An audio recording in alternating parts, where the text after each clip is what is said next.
গল্প গোল্লামশাই আর মুরগির ডাক। এক গ্রামে একজন অতি কৃপণ মানুষ ছিল। সবাই তাকে ডাকত গোল্লামশাই। তার কৃপণতা এতটাই ভয়ঙ্কর ছিল যে বাড়ির ভেতর বাতি জ্বালাত না, চাঁদের আলোয় বসে খেত। ভাত খাওয়ার সময় ভাতের সাথে ডাল মাখলে আবার ভাত কমে যাচ্ছে মনে করে শুধু লবণ দিয়েই খেত। আর পেট ভরে গেলেও হাঁড়ি ঢেকে রাখত, যেন বাতাস এসে ভাত খেয়ে না ফেলে। একদিন গ্রামের লোকেরা শালা পরামর্শ করে ঠিক করল, গোল্লামশাইকে একটু শিক্ষা দিতে হবে।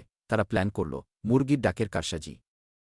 ভোর হওয়ার আগেই গ্রামবাসী কয়েকজন জড়ো হল গোল্লামশাইয়ের বাড়ির আঙ্গিনায়। তাদের একজন হঠাৎ মুরগির মতো ডাক দিল, কুকরু কুঁ। গোল্লামশাই ভয়ে চমকে উঠে বলল, আরে, এখনও রাত, কিন্তু মোরগ ডাকছে কেন?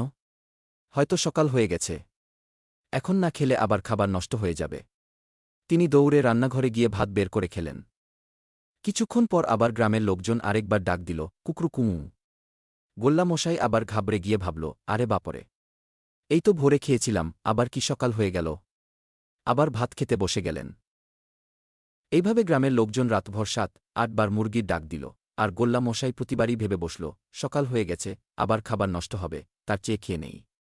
ভোরবেলায় লোকজন দেখল গোল্লামশাই উঠোনে শুয়ে আছে, পেট এমন ফুলে গেছে যেন লাউ, চোখ আধখোলা করে বিড়বিড় করছে, ওরে বাপরে, এত সকাল আমি জীবনে দেখি নাই। আজকে ৮ বার সকাল হইছে। তারপর থেকে গ্রামবাসী তাকে ৮ সকাল গোল্লামশাই বলে ডাকতে শুরু করল।